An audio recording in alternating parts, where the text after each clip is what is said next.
सुप्रभात बच्चों। आज का आपका हिंदी का अध्याय है अगर नाक न होती। तो बच्चों ये एक रोचक बातें हैं, लेखक की बड़ी अच्छी कल्पनाएं हैं जिसको इस पाठ में उन्होंने उतारा। इसके लेखक हैं बच्चों गोपाल बाबू शर्मा। चलते हैं बच्चों, इस पाठ में प्रवेश करते हैं हम। अगर नाक न होती, कितना अच्छा होता अगर नाक न होती। नाक की चिंता में आदमी का जीना मुहाल हो जाता। नाक रखने के खातिर लोग मुकदमेबाजी में बर्बाद हो जाते हैं कि भाई नाक ना कट जाए। जैसे कर्ज लेकर भी ब्याह शादी, भात, छोछक आदि में अंधाधुंध खर्च करते हैं। किसके लिए? इज्जत के लिए, यानी इज्जत यानी अपनी नाक बचाने के लिए। जन पर ही नहीं, मृत्यु पर भी शानदार दावत खिलाते हैं। पड़ोसी के बच्चों को कॉन्वेंट स्कूल में जाते देख अपने बच्चों को भी मजबूर करके उसी स्कूल में दाखिला दिलाते हैं। खरीदने की औकात न होने पर भी महंगी किस्त देकर टीवी, फ्रिज, कूलर आदि ले आते हैं, क्योंकि नाक नीची होने से डरते हैं। लोग अपनी धाक जमाने के लिए नाक ऊंची रखते हैं। नाक बची रहे इसलिए आदमी खाकी वर्दीधारियों, आयकर अधिकारियों या उनके दलालों की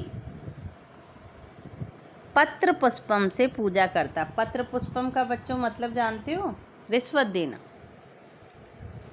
पर न पकड़ा जाए और किसी के सामने कैसे नाक लगाए। बच्चों इस पाठ में नाक का मतलब इज्जत। उसके लिए चाहे व्यक्ति को कितना ही कर्जा लेना पड़े, लेकिन वो अपने नाक नहीं झुकने देता। एक दूसरे से ईर्ष्या के कारण उसके घर में ऐसी चीज़ है, इसके मतलब बराबरी करना चाहता है, तो उसके लिए वो एन केन प्रकारेण अपना कार्य पूरा करता है, चाहे कैसे भी हो। नाक के कारण आदमी को नाको चने चबाने पड़ते हैं, यानी तरह तरह की मुसीबत भी सामने आती है, इतनी कठिनाइयाँ सामने आती हैं।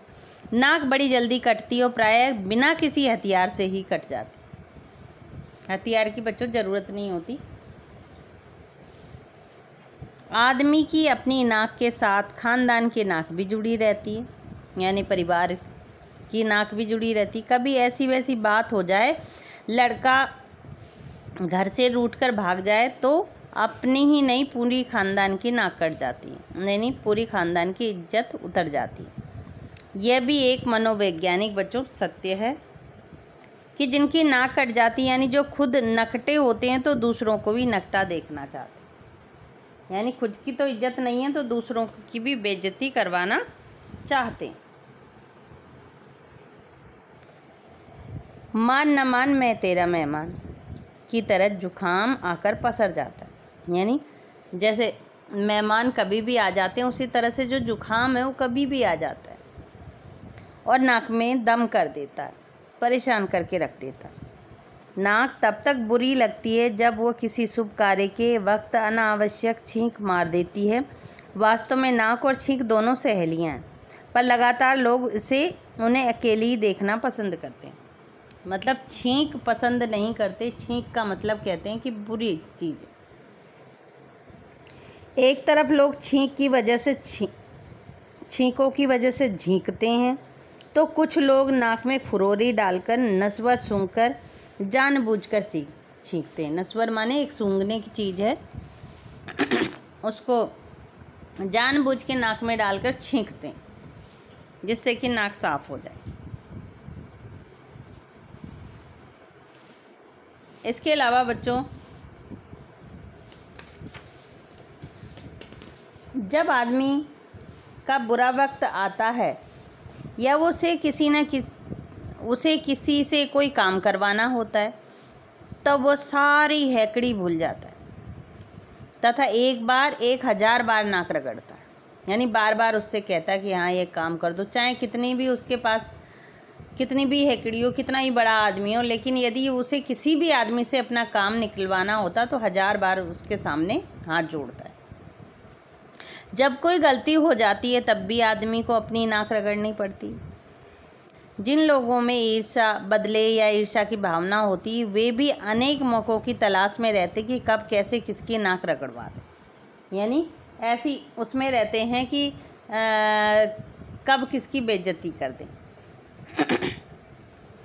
ज़िंदगी में हंसना गाना ही नहीं, रोना भी पड़ता है बच्चों। बहुत सारे अवसर ऐसे आते हैं जिस पे रोना भी आ जाता है इंसान को। हंसने की बात छोड़िए, पर रोते समय आँखों में आंसू आते हैं तो नाक भी उनका साथ निभाती है। यानी आंसू के साथ साथ नाक भी बहने लग जाती है। बहते आंसुओं को पोंछना कोई बुरी बात नहीं, लेकिन नाक छींकने पोंछने से तो रोने का सारा मज़ा किरकिरा हो जाता है। करुण रस में बरबस विभत्स रस टपकता है। नारी ने नाक पोंछने का काम साड़ी के पल्लू से चला सकती, पर बेचारे उस पैंटधारी मर्द का क्या होगा जिसे रुमाल जेब में रुमाल रखने का ख्याल ना रहा। यानी वो अपनी नाक कैसे पोंछे बिना रुमाल। गुस्सा भी बहुत से लोगों की नाक पर रखा रहता है। उनसे जरा कुछ कहा नहीं कि बिना बात नाक फुला लेते। यानी नाक फुलाना यानी बच्चों अत्यधिक गुस्सा करना। नाक की जितनी कमियां या बुराइयां हैं उससे ज़्यादा महत्वपूर्ण अच्छाइयां हैं।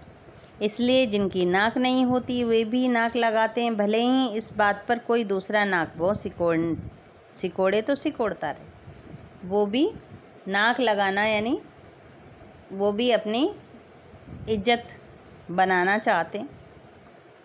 नाक रखना बहुत ज़रूरी है वैसे भी, और चेहरे पर भी। नाक चाहे सारस जैसी लंबी हो या चिलगोजी जैसी छोटी, चौथ जैसी चपटी हो अथवा पकोड़े जैसी मोटी, लेकिन होनी ज़रूर चाहिए, चाहे कुछ भी हो जाए। जिसके नाक ना हो उसकी कोई सूरत देखना पसंद नहीं करता, क्योंकि वो उसकी सूरत अजीब सी लगने लग जाती, बल्कि वो उससे डरेगा। भला बिना छज्जे के मकान का फ्रंट शोभा देता है क्या? अगर छज्जा नहीं होगा तो मकान एकदम बौंडा सा लगता है, भद्दा सा लगता है। तो नाक सुंदर हो तो सोने पे सुहागा, मतलब बहुत अच्छी बात है। इसलिए कवियों ने नख सिख यानी नाक और सिर का वर्णन के अंतर्गत फुटकर रूप से भी नाक का काफ़ी वर्णन किया है। अकेले नाक का बहुत वर्णन किया है कवियों ने। उसे सोने की, हीरे मोती जड़ी नथनी लौंग बुलाक आदि से सजाया है। ये सारी चीज़ें बच्चों नाक में पहनने वाली चीज़ें हैं। लौंग, बुलाक, नथनी, नथ इत्यादि।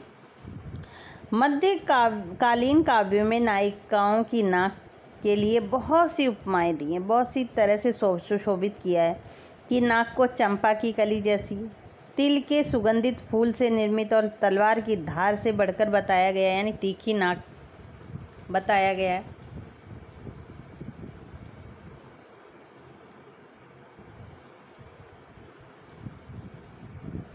यहाँ तक तो ठीक है, पर एक बात समझ में नहीं आती कि अधिकांश कवियों ने नाक की उपमा तोते की चोंच से क्यों दी है। क्योंकि बच्चों जैसे तोते की चोंच जो हल्की सी मुड़ी हुई होती है, उसी तरह से जिनकी ये ऊपर से उठा हुआ जो हल्का सा मुड़ा हुआ होता है उसे तोते की चोंच सी नाक कहते हैं। क्या क्लास में जब किसी सुंदरी सुमुखी नायिका की नाक की उपमा तोते की चोंच से पढ़ाते हैं तो हमारे हाथों के तोते उड़ जाते हैं, मन में अजीब से भाव उत्पन्न होते हैं,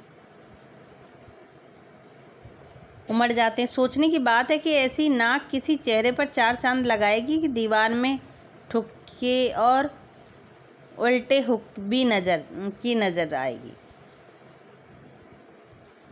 उपन्यास कवियों में कहानियों में सुंदर नाक को सुतवा नाक कहा गया है। ऊंची और दीर्घ नाक की तुलना कुल्हाड़ी से की जाती है बच्चों। छोटी और सुकोमल नासिका को भेड़ किसी नाक की संज्ञा दी जाती है कि ये भेड़ किसी नाक, यानी नाक के तरह तरह से वर्णन किया गया है बच्चों इसमें। और तरह तरह की नाकों के नाम दिए गए हैं कि किस किस तरह की नाकें होती, कैसी कैसी दिखाई देती। नाक शरीर का सबसे महत्वपूर्ण अंग है। अगर चित लेटकर देखें तो ये बात अपने आप सिद्ध हो जाती है कि हाथ, पाँव, मुंह, कान, आँख आदि में सबसे ऊंचा स्थान नाक को प्राप्त है। अगर आँख आ जाए या चली जाए तो ऐसी स्थिति में काला चश्मा लगा लिया जा सकता है। कान कट फट जाए तो उसे टोपी पहनकर छिपाया जा सकता है। लेकिन अगर कहीं नाक कट जाए तो चेहरा रेगिस्तान की तरह सपाट अथवा चक्की के पाट सा नज़र आएगा। बिल्कुल चेहरा सपाट नाक नहीं होगी तो चेहरा अच्छा नहीं लगता है बच्चों। हालांकि प्लास्टिक सर्जरी द्वारा इसका इलाज हो सकता है, परंतु वह इतना महंगा पड़ेगा कि बड़े से बड़े नक्कू साहब को भी नानी याद आ जाएगी। यानी बड़े से बड़े लोग भी उसको करवाने में बड़ा परेशान होंगे, क्योंकि बहुत पैसा लगता है बच्चों इसको करवाने के लिए।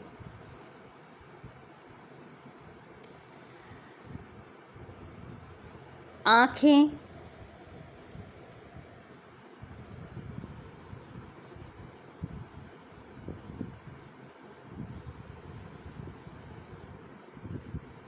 कुछ लोग नाक पर मक्खी तक नहीं बैठने देते। नाक पे मक्खी बैठना, ये सारे बच्चों नाक से संबंधित मुहावरे आ रहे हैं अभी इस पाठ में। नाक पर मक्खी नहीं बैठने देना, इस किसी व्यक्ति को पास में न फटकने देना।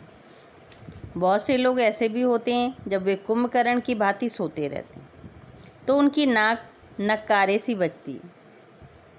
कई लोगों की नाक के नीचे कुछ भी होता रहे पर वे दीन दुनिया से बेखबर रहते हैं, यानी अनजान रहते हैं आस पड़ोस में, चाहे कुछ भी हो जाए। ऐसे लोगों की भी कमी नहीं जो दूसरों को नाच नचाते हैं, यानी दूसरों को नीचा दिखाते हैं। किसी की नाक पर दे मारना भी कई लोग अपनी शान समझते हैं, अपनी इज्जत समझते हैं। कुछ लोग सचमुच नाकदार होते नहीं पर बनते हैं, यानी कुछ लोग ये समझते हैं कि हम इज्जत है नहीं उनकी, लेकिन ऐसे बनते हैं सबके सामने कि बहुत बड़ी भारी इज्जत। खैर जो भी हो, नाक रहने में ही भलाई है। नाक के अभाव से चंदन, कपूर, इत्र, फनेल आदि सब बेमानी हो जाते हैं। असली हींग और देसी घी की पहचान कैसे होती है? यानी बच्चों जो भी सुगंधित चीज़ें हैं, हम यदि हमारे नाक नहीं होगी तो हम कहाँ से उसको सूंघ करके बता सकते हैं? तो इसलिए नाक होना अति आवश्यक बताया गया है। आँखें हमेशा से लड़ती आई हैं, लड़ना लड़ाना उनका स्वभाव है। किसी की आँखें किसी से लड़े या फिर मिलकर चार हो जाए हर्ज नहीं है। यानी कोई किसी से के प्रेम में फंस जाए तो कोई बात नहीं, मगर वे आपस में ही लड़ बैठें, ये कहाँ तक ठीक है? नाक ही तो है जो बीच में पड़कर उन्हें लड़ने से रोकती, अन्यथा आदमी उनके परस्पर लड़ने से आँखों से ही हाथ धो बैठता। वैसे भी अब लोगों की नज़रों में फ़र्क आता जा रहा है। कहीं नज़र उठ रही है, कहीं नज़र गिर रही, कहीं नज़र गड़ रही है, और इसी के साथ चश्मों की ज़रूरत भी बढ़ रही है। यानी आजकल जो आँखें हैं बच्चों, उनकी रोशनी में भी फ़र्क होता जा रहा है, तो उसके लिए चश्मे की आवश्यकता होती है, और चश्मा बिना नाक के रुक नहीं सकता। चश्मा चाहे नज़र बढ़ाने का हो या नज़र चुराने का, चाहे धूप से बचाने का हो, चाहे किसी रूप को छिपकर निहारने का हो, देखने का हो। अगर नाक ना होती तो बताइए ये चश्मा कहाँ ठहरता, है ना? नाक ही तो चश्मे का अच्छा खासा स्टैंड है। नाक के ऊपर ही तो बच्चों चश्मा ठहर पाता है। यदि नाक ही नहीं हो तो चश्मा कहाँ ठहरे, कहाँ रुके? नाक के कारण ही सीता हरण और रावण का मरण हुआ था। यानी जब रावण की बेइज्जती हो गई तो उसने कहा कि अब मैं अपनी नाक रखूँगा, इसलिए उसने सीता का हरण कर लिया था। अगर शूर्पणखा की नाक ना कटती तो रामायण की रचना कैसे होती? यानी शूर्पणखा की नाक काट दी थी उन्होंने। इनकी नाक काटना यानी बेइज्जती करना। महाभारत का आधार भी द्रौपदी की नाक थी, है ना? द्रौपदी का जो दुर्योधन था उसने उसका अपमान किया था द्रौपदी का, तो शासन ने उसका चीरहरण किया था। तो उसी इज्जत को बचाने के लिए इतना बड़ा बाउंडर हुआ जो अत्यधिक खतरनाक सिद्ध हुआ बच्चों। नाक के और भी बहुत से फायदे हैं। उच्छ्वास और निश्वास का कार्य मुंह से किया जा सकता है ना। ऊंची सांस और नीची सांस खींच सकते हैं मुंह से, पर प्राणों का आधार है श्वास है, और श्वास लेने का साधन सिर्फ नाक है। नाक की गड़बड़ी से आदमी नकियाने लगता है, आवाज़ परेशान हो जाता है, वह नकसुरा कहलाता है। यानी मुंह से आवाज़ आ रही, नाक से आवाज़ आ रही, अजीब से लगता है। बच्चों, नाक हीटर का काम करती है। वह बाहर की ठंडी हवा को गर्म करके अंदर पहुंचाती है।